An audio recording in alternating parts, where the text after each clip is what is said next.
नमस्कार, मेरा नाम विकास है। फ्रेंड्स, आज का टॉपिक होने वाला है एलआईसी वर्सेस म्यूचुअल फंड। हमारे लिए कौन सा बेहतर है, हमें किस में पैसा इन्वेस्ट करना चाहिए, किस में नहीं करना चाहिए, भविष्य में हमारे लिए कौन सा बेहतर साबित होगा, कौन किस में हमें नुकसान हो सकती है, इसके बारे में इस वीडियो में हम समझेंगे। देखिए, सबसे पहले हम ये समझेंगे कि हमारा जो इन्वेस्टमेंट हम करते हैं उसका रीज़न क्या है। तो 99% लोगों का इसका आंसर होगा कि हम इन्वेस्टमेंट करते हैं वेल्थ क्रिएशन करने के लिए, या बहुत से लोग ऐसा बोलेंगे कि रिस्क कवर के लिए भी करते हैं कि भाई कुछ अगर अनहोनी हो गया तो हमारा जो फैमिली है, हमारे जो आश्रित हैं, उनको कुछ पैसा मिल जाए। बट 99% का जवाब होगा वेल्थ क्रिएशन के लिए हम इन्वेस्टमेंट करते हैं। देखिए, एलआईसी में अगर आपने पैसा इन्वेस्ट किया है और ख़ास करके लंबे समय में, तो कभी भी आपका वेल्थ क्रिएशन नहीं हो सकता है। आपके पास बहुत ज़्यादा सरप्लस पैसा है, बहुत बड़े आदमी हैं, तो आप कुछ पैसा एलआईसी में डाल दिए तो ठीक है, रिस्क कवर है, अच्छी बात है। वरना आपको एलआईसी कभी भी वेल्थ क्रिएट करके नहीं देगा। जबकि म्यूचुअल फंड में लाखों लोग वेल्थ क्रिएशन कर रहे हैं, एक दो सैकड़ों हज़ारों नहीं, लाखों लोग। बहुत से लोग ऐसे हैं जो लॉन्ग टर्म से इन्वेस्टेड हैं और अभी करोड़पति हो चुके हैं। ठीक, तो म्यूचुअल फंड आपको हमेशा वेल्थ क्रिएशन करने में सबसे ज़्यादा हेल्पफुल है। इससे बेहतर वेल्थ क्रिएशन आप इंडिया में और कोई आपके पास ऑप्शन नहीं है। ठीक है, एलआईसी किसे करना चाहिए, यहाँ पे एक सवाल ये भी आता है कि भाई एलआईसी किसे करना चाहिए, किसे नहीं करना चाहिए। तो देखिए, अगर लगे कि मौत के बाद आपके परिवार को संभालने वाला कोई नहीं है, तो निश्चित रूप से आपको एक एलआईसी का प्लान लेना चाहिए, कोई भी कम प्रीमियम वाला। 500, 700, 800, 1000 रुपये महीने का कोई प्रीमियम आप ले लीजिए, उसको चलाना चाहिए, नो डाउट। एक एलआईसी का प्लान हमेशा लेना चाहिए भविष्य के लिए। ज़्यादा पैसा कभी भी एलआईसी में इन्वेस्ट नहीं करना है। ज़्यादा पैसा अगर आपने इन्वेस्ट किया तो वेल्थ क्रिएशन होगा ही नहीं, और भविष्य में बहुत संभावना है कि आपका जो कैपिटल है ना, वो भी माइनस में चला जाएगा। कैसे, मैं आगे बताऊंगा। एलआईसी कभी भी मैच्योरिटी अमाउंट नहीं बताता है। आप बैंक में रखिए, एफडी में रखिए, कहीं भी रखिए, तो आपको एक फिक्स अमाउंट मिलता है कि भाई 10 साल 15 साल में आपको इतना पैसा मिलेगा।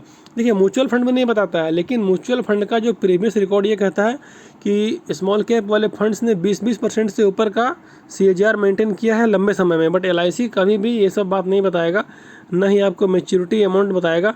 और लंबा समय 15-20 साल के बाद आपको आपका जो मूलधन है ना, कैपिटल, उससे भी कम पैसा मिलेगा।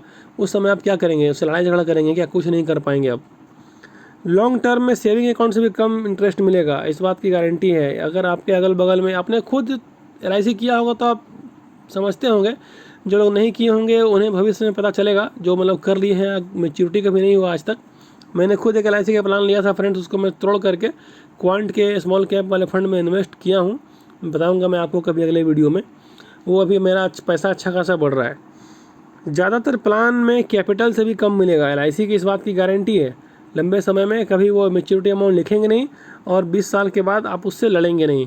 कैपिटल भी आपका कम हो जाएगा, मेरी बात मानिए। जब मैंने इन्वेस्टमेंट किया था एलआईसी में, करीब मैं 12-13 साल इन्वेस्टेड रहा। हालांकि मेरा प्रीमियम बहुत कम था, मेरा क्वार्टरली प्रीमियम था 900 रुपये क्वार्टरली का। 12 साल के बाद मुझे अपने कैपिटल से करीब 15,000 रुपये कम मिला। फिर भी मैं संतुष्टि करके, मैं जब समझ गया, जब मेरे को समझ में आ गई कि भाई एलआईसी में भविष्य में भी घाटा है। मेरा वो जो प्लान था वो 20 साल का था। मैंने 8 साल पहले उसको विड्रॉ किया, 12-13 हज़ार रुपये मुझे कम मिले। बट मैंने उस पैसे को क्वांट के स्मॉल कैप फंड में लगा दिया, और वो बेहतर परफॉर्म कर रहा है। एलआईसी में प्रीमियम जमा करने की बाध्यता है। आपका जो प्रीमियम डेट है ना, उसमें आपको देना ही होगा। यही बात मुझे सबसे ख़राब लगी एलआईसी की, जिस वजह से मैंने एलआईसी को रिडीम किया। देना ही होगा क्या मतलब है भाई? पैसा मेरा है। अगर किसी कारण से मान लीजिए कि आपके पास कोई आकस्मिक स्थिति हो जाए और आप पैसा ना दे सकें, कुछ प्रॉब्लम हो जाए, तो आप पैसा कहाँ से लाओगे भाई? उसके लिए आपके पेनल्टी देना पड़ेगा। जबकि म्यूचुअल फंड में ये सब चीज़ नहीं है। आपको अगले मंथ का इंस्टॉलमेंट नहीं देना है, आप उसको रोक सकते हो कि ठीक है भाई, मैं अभी नहीं दे सकता हूँ, मुझे रोक दीजिए, और वो रुक जाएगा। एजेंट को कमीशन अच्छा खासा मिलता है एलआईसी में, इसलिए एलआईसी वाले एजेंट जो है ना, इसका एक मोनोपोली होता है कि स्टार्टिंग में आपके पीछे वो खूब दौड़ेंगे, खूब भागेंगे कि सर करवा लीजिए, ये है, वो है, दिस है, दैट है। बट जैसे ही आपने प्लान लिया, उनको तो कमीशन मोटा मोटी मिल गया अच्छा खासा। उसके बाद भी आपका जो हर प्रीमियम है उसमें उनको कमीशन मिलेगा, बट फिर वो आपके पीछे दौड़ेंगे नहीं, फिर आप उनको खोजते रहिए। लालटेन लेकर के, वो कहाँ है नहीं है, मुझे जमा करना है, किस्ती जमा करना है, ये करना है, वो करना है, वो आपके ऊपर कभी ध्यान नहीं देगा। 95% लोग लंबे समय के बाद ठगा हुआ फील करते हैं अपने आप को। मैं भी कर रहा था, 12 साल जमा किया फ्रेंड्स। उसी 12 साल को अगर मैंने कोई स्मॉल कैप वाले फंड में लगाया होता तो मेरा पैसा कितना से मल्टीप्लाई हो जाता। लेकिन नहीं, उस समय मेरे को समझ था नहीं, मैंने भी लगाया LIC में, खामियाजा भुगत रहा हूँ अभी। Term insurance is better than LIC। हाँ, ज़िंदगी में इंसान को एक टर्म इंश्योरेंस ज़रूर लेना चाहिए। कोई भी ले लीजिए, आप पोस्ट ऑफिस से ले लीजिए, LIC से कहीं से भी ले लीजिए, लेकिन टर्म इंश्योरेंस एक लेना चाहिए जो कि 1000 रुपया मंथली का हो, 800-900 मंथली का हो। इस टाइप का प्रीमियम में आपको ठीक ठाक टर्म इंश्योरेंस मिल जाएगा, जो कि एक आध आदमी को रखनी चाहिए। एक आध प्लान जो है टर्म इंश्योरेंस वाला हर किसी को चाहिए कि रखे वो। एवरीवन शुड 1 से 2 टर्म इंश्योरेंस, हर किसी को एक आध टर्म इंश्योरेंस रखना चाहिए, ठीक है। अब देखते हैं म्यूचुअल फंड के बारे में। किसी भी प्रकार की कोई बाध्यता नहीं है, सबसे पहला इसका एडवांटेज है ना, किसी प्रकार की बाध्यता नहीं है आपके पास। आप 5 साल से म्यूचुअल फंड चला रहे हो, अचानक कुछ अनहोनी हो जाए तो आपके पास पैसा नहीं है, म्यूचुअल फंड का इंस्टॉलमेंट के लिए पैसा नहीं है, ठीक है, आपने उसे रोक दिया, कोई दिक्कत नहीं है, उसमें कोई आपका चार्ज नहीं कटेगा, किसी तरह पेनल्टी नहीं लगेगा। ये सब सबसे बड़ा फ़ायदा है। लॉक इन पीरियड, कोई भी lock in period mutual fund में नहीं होता है। मैंने बताया ना, मैंने 20 साल का मेरा प्लान था, मैंने 12 साल में उसको रिडीम किया। उन्होंने बताया कि सर आपका कैपिटल से भी पैसा कम मिला। मैंने बोला सर जो मिलता है वो लाओ, क्योंकि अब मैं समझ चुका हूँ म्यूचुअल फंड और SIP दोनों को। मेरे लिए म्यूचुअल फंड बेस्ट है। मैंने वहाँ से रिडीम करा और रिडीम करके सर मैंने अपने पैसे को क्वांट के स्मॉल कैप में डाला, वो मैं कभी दिखाऊंगा आपको। कभी भी इच्छा अनुसार डिपॉजिट और विड्रॉल कर सकते हो, ठीक है। सबसे बड़ी बात कि देखिए, आज मैंने निकाल लिया पैसा LIC से। अब यदि आप चाहेंगे कि उस पैसे को वापस, मेरे पैसा आ गया है उसको हम डाल देते हैं, क्या डलेगा? नहीं डलेगा। बट म्यूचुअल फंड में क्या है कि आज आपने अपने फंड से, अपने पोर्टफोलियो से, किसी फंड से 10-20 हज़ार रुपया, 50 हज़ार, जितना भी आपकी ज़रूरत है निकाल लिया, 2-4 महीने में आपका पैसा आ गया, आप वापस वहीं पर डाल सकते हो। बट क्या LIC में ऐसा होता है? नहीं होता है। LIC की तुलना में एक्सपेंस रेशियो बहुत कम है। LIC का जो एक्सपेंस रेशियो है ना, वो इतना ज़्यादा है कि वो सब हिडन रहता है, आपको पता भी नहीं चलेगा। और यहाँ म्यूचुअल फंड में क्या है, सब खुल्लम खुल्ला है, सब ओपन है। 1%, 0.75% ऐसा इनका रहता है एक्सपेंस रेशियो। बाकी जितना मार्केट से आएगा वो एक्सपेंस रेशियो काट के बाकी सारा आपको मिल जाएगा। स्मॉल कैप वाले फंड ने खास करके लॉन्ग टर्म में 20% से ऊपर का रिटर्न दिया है। कितना भी ख़राब वाला फंड होगा ना तो 15 से 20 तो आराम से मिल जाता है, जबकि अच्छे वाले फंड जो मैं बताता हूँ उन सब फंड में यदि पैसा रखोगे तो 20% से ऊपर मिलेगा, इस बात की गारंटी है। देखिए, एक रिकॉर्ड देख लेते हैं हम लोग पिछला 10 साल का, ठीक है। AUM वाइज स्मॉल कैप का रिकॉर्ड देखता हूँ। सबसे ऊपर में आता है निपॉन इंडिया स्मॉल कैप, जिसका कि 46,000 करोड़ का AUM है। किसी ने 5,000 रुपया पर मंथ आज से ठीक 10 साल पहले 2014 में शुरू किया होगा, तो उसकी आज वैल्यू है 22,29,000 रुपया, 25% का CAGR। HDFC का स्मॉल कैप की बात करें तो 28,600 करोड़ का AUM है। उसी 5,000 रुपये प्रति मंथ की वैल्यू यहाँ पे 18,67,000 रुपये है, 21.8% का CAGR है। SBI का स्मॉल कैप, जो मैं हमेशा बोलता हूँ कि सबसे बेहतरीन है। यदि आप बिगनर्स हैं, आप सीधे SBI के बैंक में जाइए, वहाँ बोलिए कि मुझे एक SBI का स्मॉल कैप का फंड लेना है, आँख बंद करके आप इसको लीजिए। 25,525 करोड़ का AUM है, 5,000 रुपये प्रति मंथ का SIP पिछले 10 सालों में 18,96,000 रुपये बनाया है। एक्सिस का स्मॉल कैप, क्वांट का स्मॉल कैप, सारे के सारे बेहतरीन फंड हैं। ऊपर से AUM वाइज करके आप 5-6 आराम से उठा लीजिए, जितने आपको करना है, 5,000 रुपये करना है। ऊपर से Nippon, HDFC, SBI, axis, quant, Kotak उठा लीजिए 4-5, और 1,000 रुपये सब में पैसा डाइवर्सिफाई कर दीजिए।